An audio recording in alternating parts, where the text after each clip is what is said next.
Hello, and welcome to episode 6 of the Black and White Podcast. I'm your host, Josh, accompanied by my co-host, Josh. Hey, how's it going? It's been a really good year of football. Just this whole season, there's just been a lot of great games, great Insanely plays. good football. Yeah, it's been really, really fun. Mm-hmm. And this past week was no different. So we're just going to hop right into the games. We're starting off with the Bills and Titans. Yeah, it's a saucy game that hasn't happened yet that I talked about last week, but it got moved to Tuesday, which is our recording day. So we unfortunately had to make this right before the game, but I'm very excited about it because I think it has a lot of potential to be a shootout tonight. Definitely. Both defenses are not very good. They're not at their best. Yeah, and both offenses are pretty good. Mm-hmm. So I'm just excited we finally get to see the Titans again. It's been 2 weeks now, so I'm just looking forward to seeing them. And these are two really good teams that are going to be facing off, and one of them's not going to be undefeated after this. So yeah, it's a big game for both teams, I think. Who do you think's going to win this game? Who'd you say? I think that the Bills are going to win. Mm-hmm. I think Josh Allen's gonna lead them to victory, and the defense will do just enough. So you're sticking with what I'm sticking with the Bills. Yeah, that's fine. No, I still think the Titans are gonna win. Yeah, all right. I mean, whatever. Yeah, and I think it could go either way. I think it'll be a fun game to watch. Yeah. For sure, but someone's O has got to go. Exactly. Yeah. So. But yeah, two teams looking for something to prove, and yeah, I think Stephon Diggs and John Brown, I feel like they're just gonna have a pretty big night. Zach Moss may or may not be in the game. We still don't really know right now. But if he's in, it'll probably be kind of limited. But it'll be nice just to see him back on the field again. Could change the dimension of the offense a little bit. Just switch things up with Devin Singletary in the backfield. Definitely, because they're kind of like a 1A, 1B type running back duo. They could definitely be that, especially with Zach Moss, from Utah. He's good, really good there. Yeah. So we'll see if he can translate that after all these injuries to start his career. See if he can translate that into some wins for the Bills. Yeah, I hope so. So yeah, it's going to be fun. And on the other side of the Titans, we got Derrick Henry and Ryan Tannehill. I feel like it's going to be a really big night for Derrick Henry. I feel like he's going to, he kind of really helps carry that offense. He definitely could have a big night. Yeah, for sure. So it's going to be interesting to see what the Bills do to stop him because he's a hard man to stop, as we talked about last week. So it's going to be a fun game, but yeah. Yeah, definitely. Yeah. No, I think the Titans will pull the game out, but I think that the game will be close. I think that both teams are really fighting for supremacy in the AFC to see if they can take that next step and see if they can be the elite teams. So because these are both two teams that have not been good in quite a long time. Exactly. They're both really fighting to be respected and talked they've either about. Been mediocre or just bad. And yeah, exactly. So we're trying to see. They're looking to see if they can get into uncharted territory to be the elite teams, and I'm interested with Josh Allen. I think that Josh Allen has a very high ceiling. I don't think that he's as good as he's going to be, but I think he'll get better as he continues to play in the league. So especially with his mobility really gives him a big threat because just like Lamar Jackson, you're kind of unsure whether or not he's going to be able to get out of the pocket, and you have to have quarterback spies more, so you're going to bring in more players. So your middle of the field is probably going to be more open. So we'll see if they can do that with Tennessee in this game tonight. Yeah, I totally agree. Well, we'll switch to another game that happened this past weekend with Indianapolis and Cleveland. I'll tell you. Cleveland is they're getting up there. Yeah. They're trying to make a statement here and win some games against some good teams, but they got the win 32-23. Baker Mayfield, he had 2 interceptions, so he wasn't at his absolute best. But 247 yards, 2 touchdowns. He did his thing, and Philip Rivers didn't. He was 21-33. He had 2 picks. and no touchdowns. Yeah, Phillip So Rivers he was is not at just his best. not great. Yeah, he wasn't at his best, but No. and Kareem Hunt had a decent outing, 20 carries, 72 yards, but really the Colts defense is really not bad. So they did well, all things considered, with the Colts defense as good as they have. They have a really good core there. Yeah, for sure. Myles Garrett. Uh-huh. Yeah, he's really good, isn't he? Myles Garrett's Yeah, great. for sure. Myles Garrett is having a pretty good year. Is having a really good year, and really helping just that defense. I mean, just stop the other team, which I mean, so many other Browns defenses have just not been able to do. Yeah. So they're finally able to keep up with these teams. The offense is starting to click. It looks like they're. I mean, like you said, they're really becoming. I mean, they're becoming a convincing team that at least a competitive team. Yeah, yeah. Mm-hmm. Whether or not they're a playoff team, we'll see. But they're at least a competitive team, and it's miles ahead of what they were a few years ago. So it's a comforting thing to see for Browns fans. Yeah. As long as they can keep it up. We'll see if they're actually a legitimate team going forward. They have a big game coming up against the Steelers. But we'll see how they'll do, and we'll see how Indianapolis can really take this loss. They're 3-2. Maybe did they decide to maybe make a quarterback change?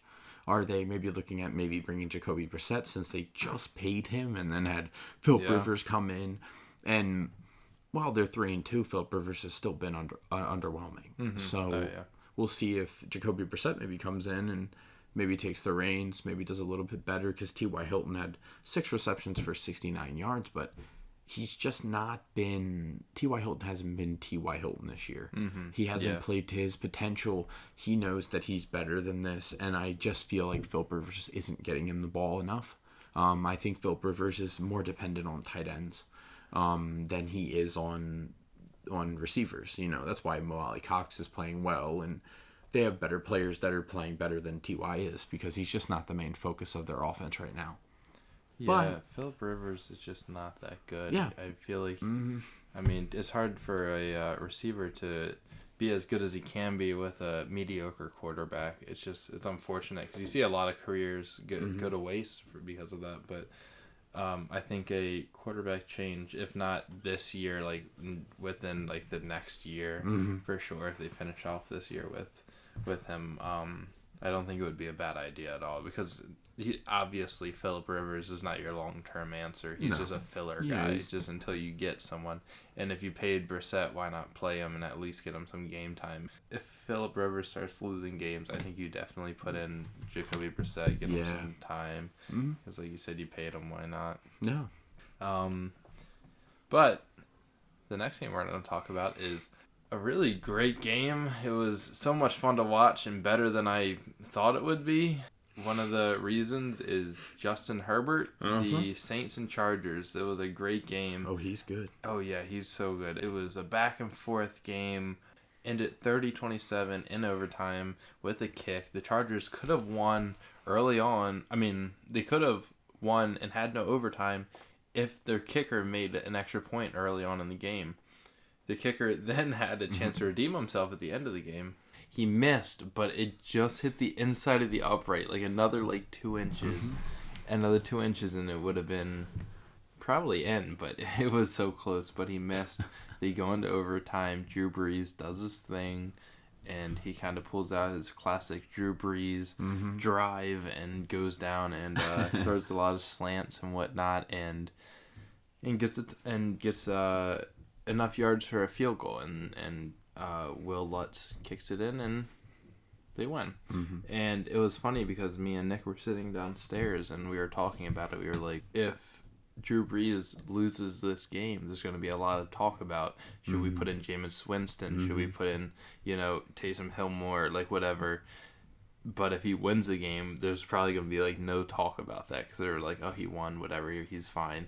And so he won, so it kind of controlled his narrative, and it was interesting to kind of think about that, because during the broadcast, they were talking about putting in Jameis Winston. But it was a great game, back and forth. It was Justin Herbert showed that he's the real deal. Yeah. If I'm a Chargers fan, well. I'm very excited. Yeah. Yeah, he looks... I mean, he looks legit. Marlon Humphrey tweeted, like, oh, man, this guy looks legit, too. Mm-hmm.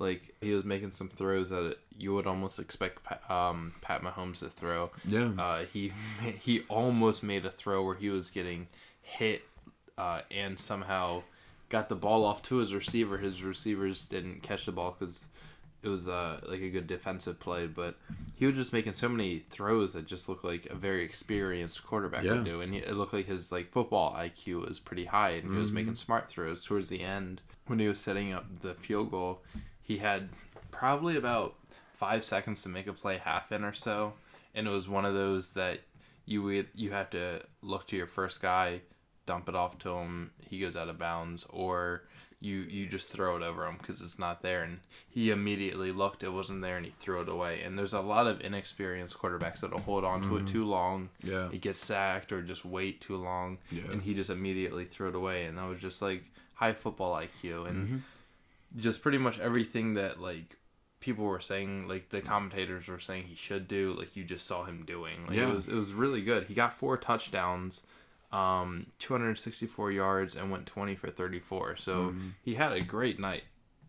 And he, like I said, he really showed that he's the real deal. And Drew Brees, he was pretty iffy. He was at the beginning. Yeah. However, it seemed like every time he started heating up, the Saints would put in Taysom Hill. And it was just like, it seemed like they would just kill the momentum every time. It was so weird. They just want him to happen so bad. And they just keep, like, forcing it, like... But, like, I don't understand why Drew Brees will be driving down the field and then they'll put in Taysom Hill right when they get into the end zone. Like, let Drew Brees do his thing. Like, he's showing that he's you know, able to do it. I mean, he went 33 for 47, 325 yards, a touchdown, and an interception. So, a pretty good night, all things considered. Yeah. He just had a slow start. So, not bad at all, really, for him. No, not at all. And I think it just looked worse than maybe it actually was because he actually had a pretty good night. And this is, of course, without Michael Thomas, who was out because of attitude problems, I guess, if you want to say. Like, he punched some guy or gave some guy the lip, or I don't know. It was like something about just locker room issues, basically. Yeah. And it was just the team doing what they had to do. So Drew Brees will obviously get better once Thomas comes back in, and he'll get back to his probably his normal self and keep doing well. Alvin Kamara will keep doing his thing. Yeah. The whole night we were all like waiting for his big play because he didn't have a fantastic night on the ground. He had 11 carries for 45 yards, but then he had 8 receptions for 74 yards. So not bad. Very good night. Yeah. Like in the air, yeah. Especially for fantasy. Yeah, for sure. For fantasy, he's great. But everyone was kind of waiting for that big Kamara play, and he had it in the end when they needed like a first down, and he caught a great play over a defender and ran out of bounds. So it was great. But yeah, very fun game. It was great seeing Justin Herbert do his thing and actually be, you know, way better than everyone thought he was at this point. And it was just a really fun battle. And Chargers have a lot to look forward to, I think. Yeah, the Chargers could definitely be one of the better teams in that division. It'll be really interesting to see how the AFC West pans out because you now have the Chiefs who, you know, just won the Super Bowl, but it looks like the Raiders who just beat them, and then the Chargers who almost beat the Chiefs are really going to compete in the AFC West. It's going to be a really fun We'll see if like Denver can even catch up with Drew Lock once he gets healthy, and next year when the Broncos actually have half of their team back from all of the injuries. So the AFC West looks like it could be a really interesting division. I'm excited to see it, you know, this year, obviously, but even onward when Justin Herbert has more weapons and he gets really more accustomed to the offense and can get, hopefully, I really hope that Anthony Lynn can excel with him. And I hope that Pep Hamilton, who's the quarterback coach there, can really help Justin Herbert. And I hope for Pep Hamilton that eventually maybe he can go offensive coordinator eventually. Really awesome. But in general, though, for the Chargers, we love a good XFL success story. Exactly. So but Justin Herbert in general, though, he looks really good. I'm excited to see him more. Yeah, earlier you were even saying that with like after next year's draft and whatnot. Like, he could, he's got the potential to be like MVP. Sure. Runner up, like MVP potential. I could see it. Like, he seems like he's just one of those kids, kind of like Joe Burrow. Like, you just kind of see, you're like, this guy's got it. Like, he's good, and it just depends on what they do in the draft and stuff. Definitely, and if you can tell that you've got it like in your first season, then I think that it's kind of a indicator. Like with Lamar Jackson or with Patrick Mahomes in his minimal games that he played. You really see the potential of a quarterback in his IQ and the way he has his pocket presence and the way that he sees the field in general. So if you see the progressions, just like you've seen with Justin Herbert, how he's been able to get out of the pocket and get the balls to Keenan Allen when he's been on the field and Hunter Henry when he's been on the field. But when you've been able to, and Austin Eckler when he's been on the field, really. So the Chargers have had some injuries, but when you get those guys on the field, then you're going to have a lot more ability to win games. And the Chargers are already, Justin Herbert's keeping them in every game they're in. For sure. So you got to respect that at least from him. I totally agree. It'll be really fun to watch the Chargers and just watch that whole division because it's nice that the Chiefs, they're really great, but it's nice that they won't have a cakewalk like every year. Exactly. They'll have to go through the Raiders, go through the Chargers, and hopefully eventually go through the Broncos. And they will not be a cakewalk eventually. I think Drew Lock is not bad. So so it's not going to be like the Patriots where they just win every year no matter what. Exactly. It's going to be like you got to actually fight and earn it. And it's the same way for the Ravens. Like you got to, like with the Browns, the Bengals within the next couple of years for sure, and the Steelers, they'll always be competitive. So these like really good teams, I feel like in this era of football, the teams are really going to have to earn their like elite status. Oh, and definitely. If either of these teams have like a legacy, they're going to have to really earn it and really beat good teams consistently. So it's going to be a really fun next couple years just to watch because you're going to be watching, history be made with some great teams. So, Yeah, no, I think that I'm excited for that. But one team I'm not really excited for is the Atlanta Falcons, who lost again to Carolina, and they're now 0-5, and their coach is fired. Dan Quinn's out, and GM's out as well. So we're looking at an Atlanta team that has really been underwhelming. I personally think that I would really like to see Atlanta do a fire sale. I think they should try to trade Julio Jones. I think they need to see what they can get for their veterans. At this point at 0-5, maybe. Do you think they could trade away Matt Ryan? I was actually thinking, maybe they field, maybe they field it. They're 0-5. So at this point, like your ceiling is 11-5, but you're looking at realistically, even if you turn it on, maybe winning 7 games. The thing is, do you want to keep Matt Ryan at this point? Do you want him to be your quarterback? There's so many great quarterbacks coming into the league. Can he keep up with him? And do you want to try to go younger and get a replacement? So you could trade away for him and try to get, a bad team might trade for Matt Ryan for a decent price. And then Julio Jones, you might be able to get a first for him, maybe. Yeah. Because, he's great. So maybe he's been injury prone, but yeah. I'd say maybe a second or maybe a third and a fourth or something. But yeah, that's more accurate for sure.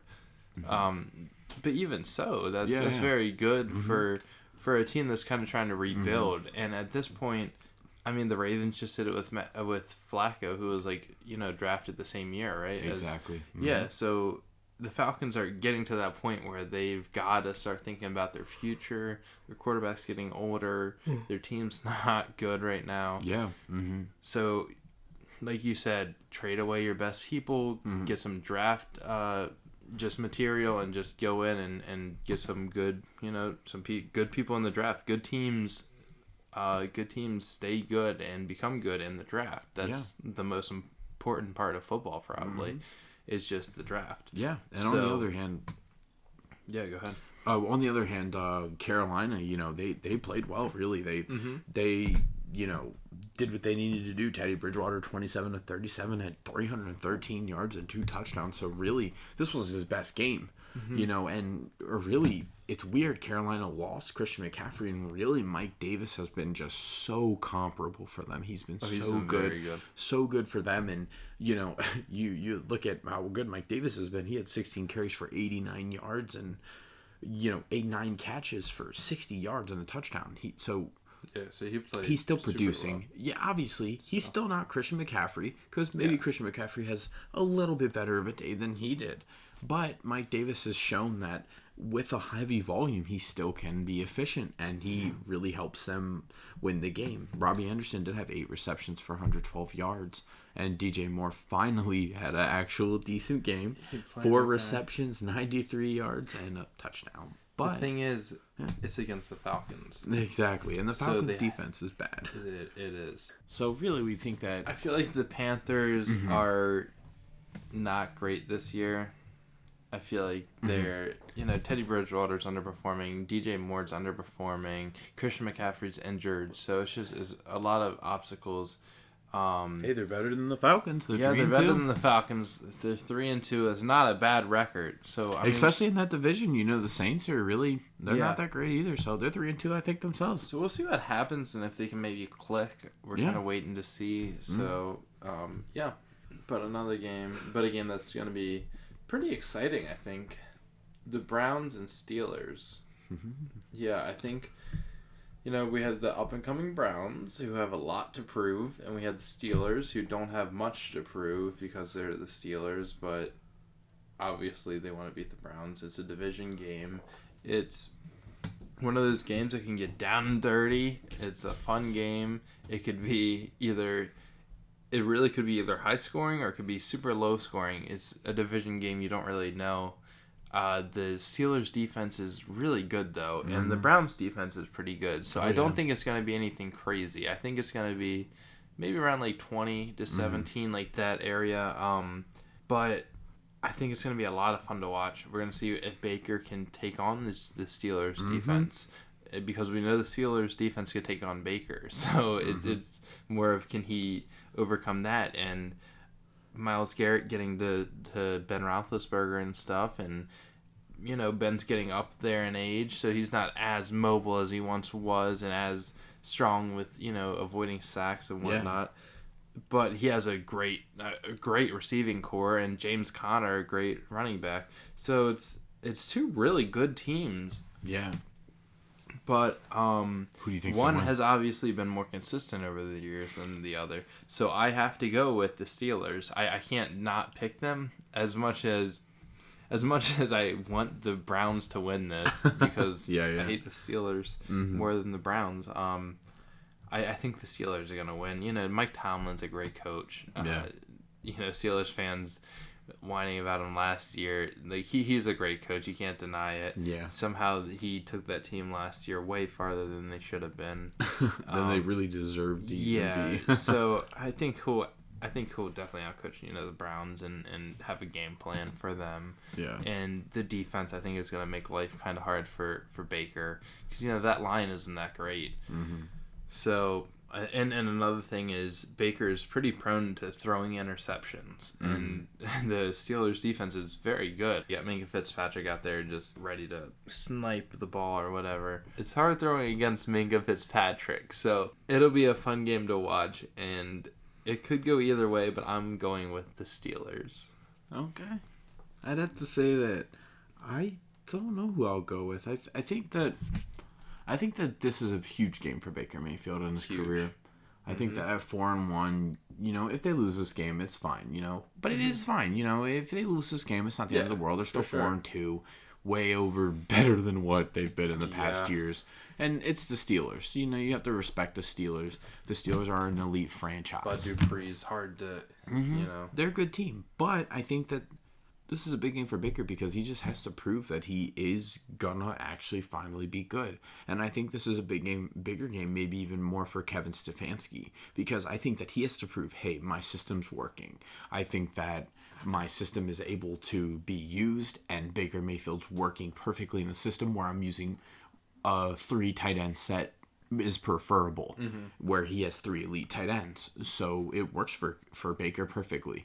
Yeah. And then you're more utilizing Odell Beckham Jr. when you're best in that offense. and your team's able to win consistently, as we've seen at 4-1. So I think that this is a big game for him. I think it's probably a more bigger game than for him than it is Baker, but I'm excited to see the game. I don't know. I think I hesitate to pick the Browns because I don't know if I believe it completely in them. I do think the Browns are a better team. I do think on paper, I think the Browns are the better football team. I think that, you can say that, sure, the Browns, maybe the Steelers have some good receivers, but the Browns in general, I think, from top to bottom, have better talent at every position almost. Maybe besides the cornerback position because of injuries. But I could see the Browns winning the game. I think I'm going to pick the Browns. Okay. I don't know if the Browns will win, but I think that the game will be close enough. I could see Baker throwing some good throws. I think it just depends on what looks the Steelers give him. Yeah, I'm saying maybe like 2017 Steelers. Like I think it's going to be close. Mm-hmm. I don't think it's going to be a blowout by any means, but yeah, we'll see. Like you said, it's a huge game for Baker. It's a huge game for Stefanski. It's for the Steelers. It's another division game. Yeah. So it's they don't have anything to prove. The Browns have everything to prove right now. Mm-hmm. So yeah, it'll be a great game. Very much looking forward to it. Yeah, me too. Another game that I'm looking forward to that is gonna be coming up real soon, next week or so, is the Cardinals and Dallas. That game should be interesting because we're looking at Dallas with now having Andy Dalton and that brutal really injury, disappointing injury for Dak Prescott. You hate to see it for him because he's a really nice guy in the NFL in general, but his foot was facing the wrong direction. Yes. That was Feet are not really supposed sad. to face that way. No, not at all. And my heart went out for him. Like, that sucks. That really does. But thankfully, he already got surgery, so he's already on the road to recovery. So 4 to 6 months. Yep. Jerry Jones said he thinks he'll be back by spring training. Which is great. So yeah. I hope for the best for Dak Prescott. We'll see how this offense acts with Andy Dalton at the helm. We'll see if he can still get the wins. We'll see if maybe Ezekiel Elliott has to be leaned on more, but Zeke seems like he can eat more. He has more to go. And he's so good. Yeah, he's he really, I think he has so much more he can do in their offense. And now that Dak's gone, maybe Zeke really, really makes his case for, hey, maybe I want to try to make my name in for MVP. Maybe he really tries to go there. We'll see, though. He has to carry this team. Well, he has a lot of help with the receivers, but in order to win, I think he has to really help Andy Dalton out. So he's got to step up. He's one of those players, that he's one of those elite players you build your team around. So he's got to step up and just do everything he can for Dalton. Yeah, and for Kyler Murray, they had a big win against the Jets, 30-10. So they came off of a good win after 2 disappointing losses back-to-back against Detroit and Carolina. But I think that Kyler Murray, this is just such a big transition year for Kyler Murray because he really needs to cement himself as a, ultimate pro. And so these games are big for him. I think that ultimately Dallas will win this game. I do think that Dallas is the better team. I think that Dallas's defense is very bad, but I think that Dallas will be able to still score enough to keep up with Arizona's offense. I'm gonna say Arizona on this one. I think you got Kyler Murray, D Hop, Drake, Kenyon Drake. He was not great, but he's a formidable foe. Sure. But the thing is, Dallas's defense is so bad that I just don't know if Andy Dalton can keep up with Kyler Murray. And I mean D Hop, he's just so good. Yeah. I think they're going to be kind of a nightmare for the defense. And Kyler Murray's one of those with mobility. He has so much mobility, like Josh Allen, Lamar, Patrick Mahomes, that you really need to have someone set aside just watching the quarterback. And I don't know if Dallas can keep up with the receivers and a mobile quarterback just at the point that they're at right now. So I think that, personally, I think the Cardinals will win, but we'll see.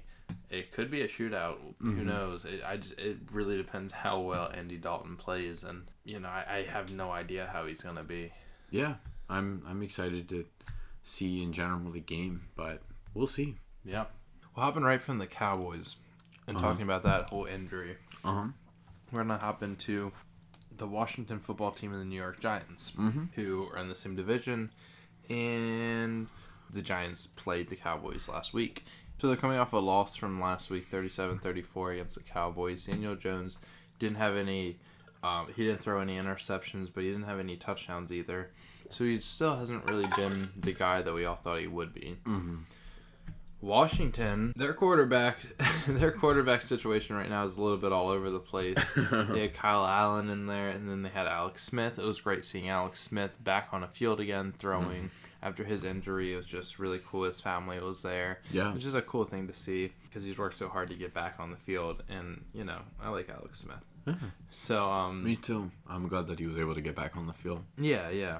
And Washington made a very interesting decision with putting Haskins on not even a backup to Allen or Smith. I mean, he was the backup to both of them. Like he wasn't the number 2, which was really interesting.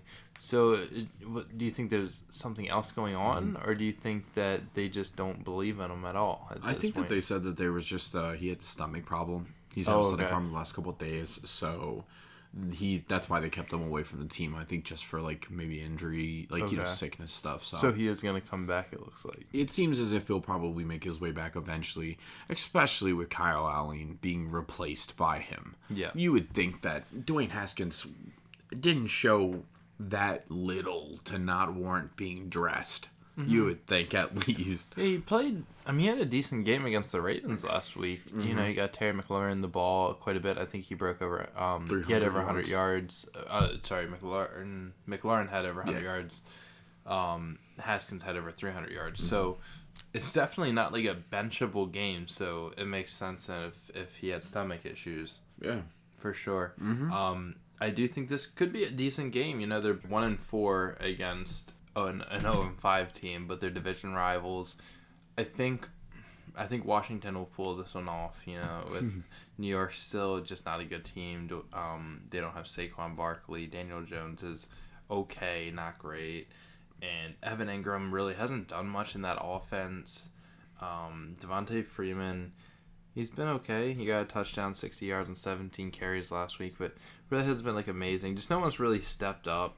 So I think that Washington is the better team, and I think they'll take this one. Yeah, I don't know. I actually have to disagree with you here really? again. All right. I think that the Giants will win this game. All right. I think the Giants are just not bad. I think that the Giants are not a bad team. I think that Evan Ingram showed in the last game against the Cowboys that they can. I mean, he can put up numbers and they can score points. At the very least, that the Giants offense can at least score points.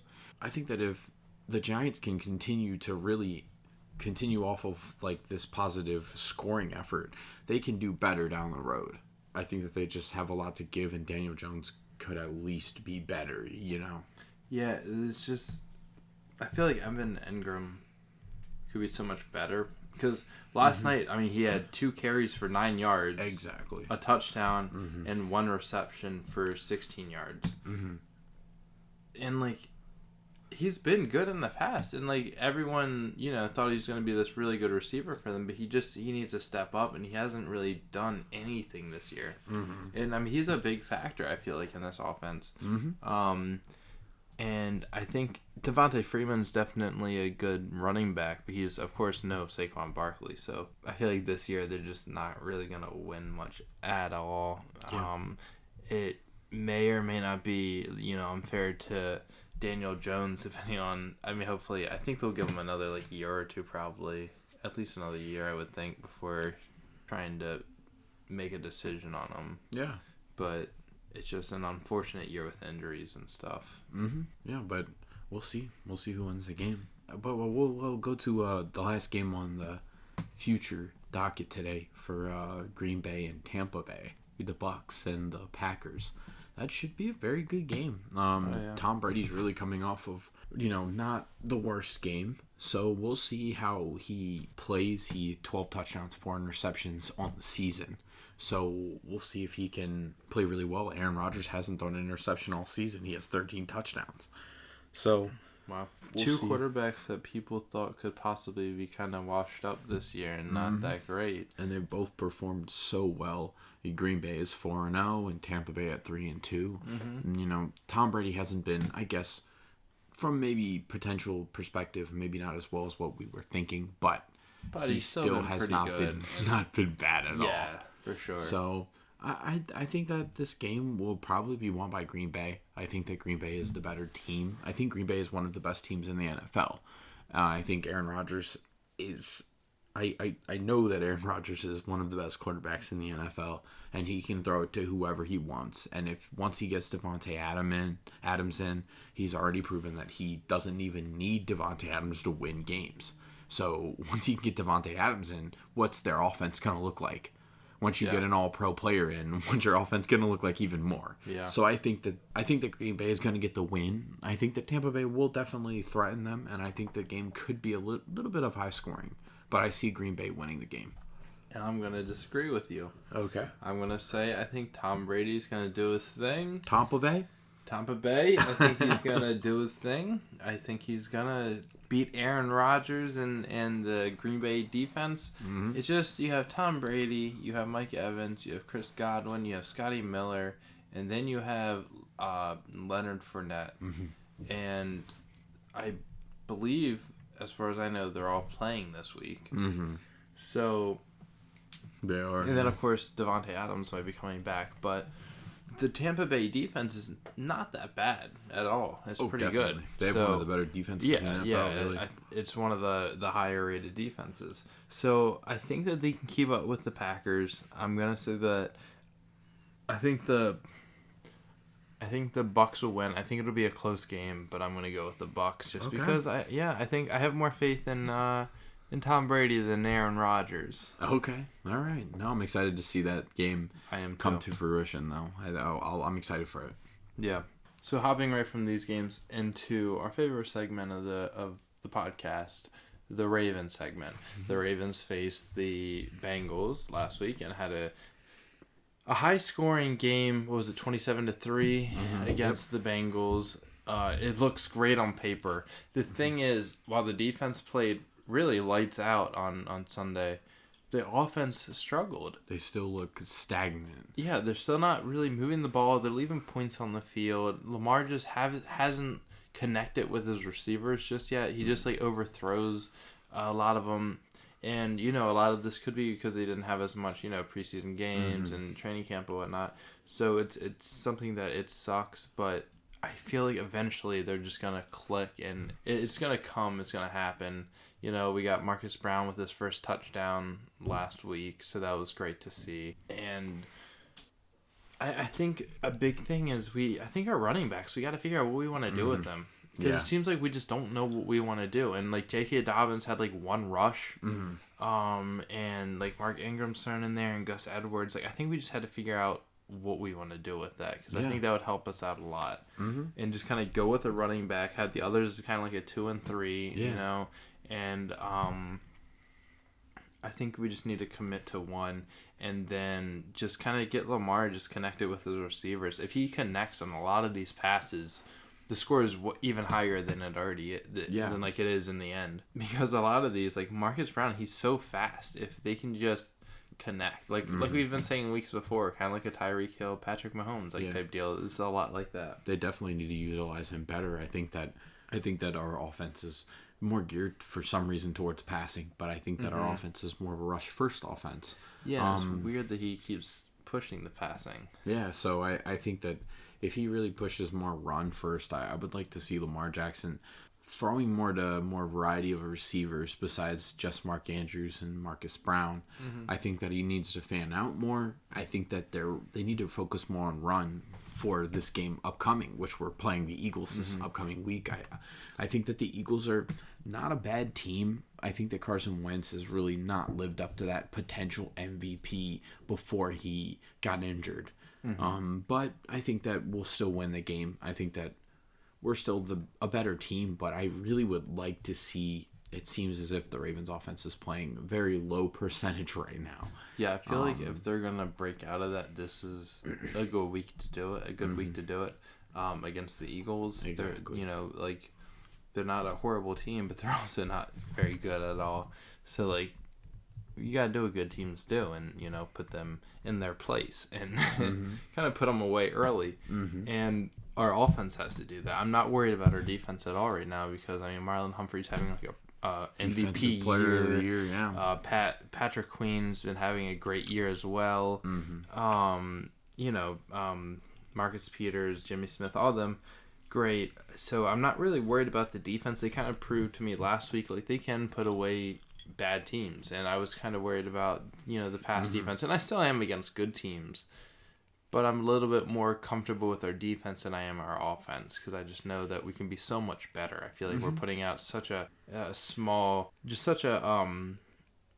sample size of what our potential defense is. Yeah. I mean, our offense. What our offense is. Yeah, it's just like we're not putting out much. And there's just we could be doing so much better. Definitely. So that's the big thing that I've been taking away. And it's crazy that we're winning games 27-3 and we're still complaining about the Ravens. But there's just things that need to be fixed, especially if you want to beat teams like Kansas City or, you know, just if it gets to the point like the Packers, like, you know, you get to the Super Bowl or anything like that. Like, you gotta fix these things, and I think we're good enough that we will. Like I've said before, I think Greg Roman, I mean, obviously he led the offense last year and created all those plays. Maybe he goes back to it. Exactly. I just think he's smart enough that he'll figure it out, and I'm excited to keep watching the Ravens. I just am ready for us to start, you know, taking up the pace a bit and being better than on offense, definitely. Yeah. But yeah, so just going right from there into fantasy. Well, actually, I'm sorry. Going right from there into a new segment on our podcast. We've been watching The Haunting of Bly Manor, and it gave us an idea.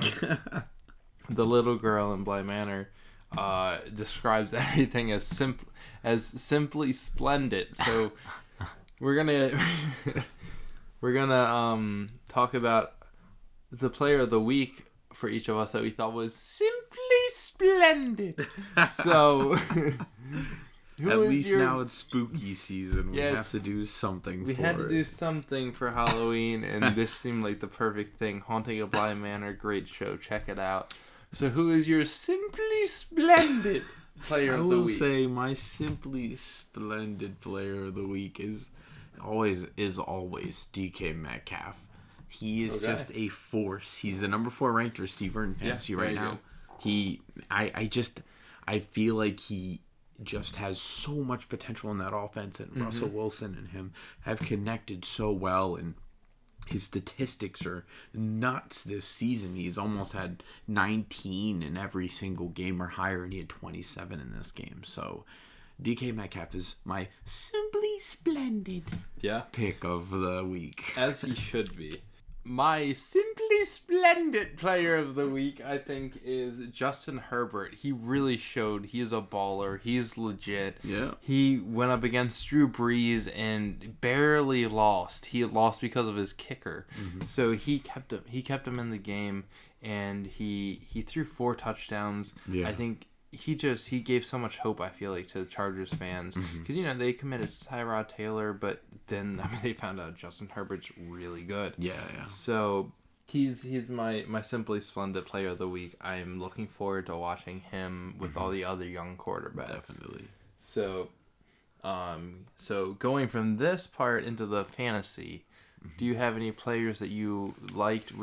What's your favorite fantasy player last week on your team, or pickups? I'd say my favorite fantasy player was DK Metcalf, but I would say that, I mean, my favorite fantasy pickup was probably Justin Jackson. He got 14.4, which isn't really anything crazy, but it was much better than Josh Kelly. So it seems as if the Chargers might use him more down the road. So since I actually have Austin Eckler in this league, with him injured, I can maybe put in Justin Jackson, and we'll see if he can get more than 14.4 down the road against maybe a little bit easier defenses that New Orleans has. And you figure the more he practices, the better he'll probably get with the more he practices with the first team. Exactly. This week, I'm going to say, first off, my favorite player was Dak Prescott. of the week. He got 13 points and then got injured, but still, he was a baller all year. So I love him. I don't regret picking him up. He was a great quarterback, and he helped. He led my team to a 2-2 win, but the losses were not his fault. Yep. Outside of Prescott, DeAndre Hopkins, he's just. You put him in, you don't even have to think about that slot. He's just player. So good. You can always count on him getting so many catches, so many yards, a touchdown or two usually. So outside of Prescott, DeAndre Hopkins. One of the players that I think people should look at picking up, who I picked up last week, he was only rostered in 8% of leagues. He still is only rostered in 8% of leagues, at least on ESPN. I think Chase Claypool, I think he has potential to at least be a good flex to wide receiver 2 position, even with some people coming back into the offense. I still feel like he's made enough of a name for himself early on that he'll be in the offense enough to be fantasy relevant. So I don't think he's a bad player to pick up. Yeah. I think he's got like a great, just so much potential. He's a great player to go ahead and pick up. Yeah, Chase Claypool could definitely have a lot of potential in the Steelers offense. They like to throw, and Ben has still been able to get the ball to his receivers. So yeah, it kind of reminds me of like a Juju Smith type deal. The thing is, Ben Roethlisberger hasn't been great with the throw in the air so much. It was like 20 plus yards, I think. Yeah. He's been one of the lower rated, and that seems like what Chase Claypool does a lot because he's so fast. So if they connect and if they eventually get that connection, it could be a really good duo. Definitely. One other player was Robert Tonyan on the Packers. He's owned in 48% of leagues right now. It went up 40% since last week. But he showed that he can be consistently good. I mean, he had 0 the first week, within 10.5, 16, and 33.8. So it seems like he's kind of becoming an actual crucial part of that offense. And Drew, like Aaron Rodgers is kind of relying on him. So that's a really good pickup. And my last one, and then I'm gonna let you go, is Jimmy Graham. He's rostered in 53.4. He's good for a flex, or if you have an injury at tight end or just need someone to fill in. He's got respectable numbers. He's starting to kind of get involved more with Nick Foles in the offense, so I think he is a decent pickup. But those are my top 3. Yeah. No, one of mine was just Dearness Johnson. He was actually, last week when I picked him up, he was owned in 0.2% of leagues. Okay. He's actually in 29% now. Okay. But we'll see if he might be able to get some more carries, just because Kareem Hunt, if he does get injured, and Nick Chubb's going to be out for at least 5 more weeks. So realistically, he's still going to be out for a while. So if Kareem Hunt maybe gets injured, or if he gets gassed in general, Dearness Johnson is probably going to get some runs. So he didn't do crazy great in the last game, but I think that he has potential to be better. He had 4.6 in the last game, but he broke off a run. He had 8 carries, so we'll see if he can do more with that down the road. For sure. Yeah, and someone else I know you suggested, I don't remember if it was on the last podcast or not, but Dalton Schultz. Yeah. He only got 1.6 points this week, but the Giants' defense is really good against tight ends, so you can't hold this past week against them. He had 17.2 the week before, 8.8, 21.8. So he's had solid weeks. Yeah. So I think that he's definitely a good player to pick up if you really need a tight end or something. Definitely. Yeah, he's only owned in like 50% of leagues, 55. Yeah, he's a great player. He really could be instrumental for the Dallas offense down the road, with Andy Dalton maybe needing to throw short. So yeah. And Cole Beasley, he's still only owned in 32% of leagues. He's gotten 12, 16, 12, and then 9.8 in week 1. So at least solid flex numbers. Solid flex, yeah. Yeah, if he can keep... It seems like Josh Allen's kind of looking his way some more. So, he's not a bad player to kind of keep an eye on. Yeah. But I think that's all the players for me. That's all the players for me, too, really.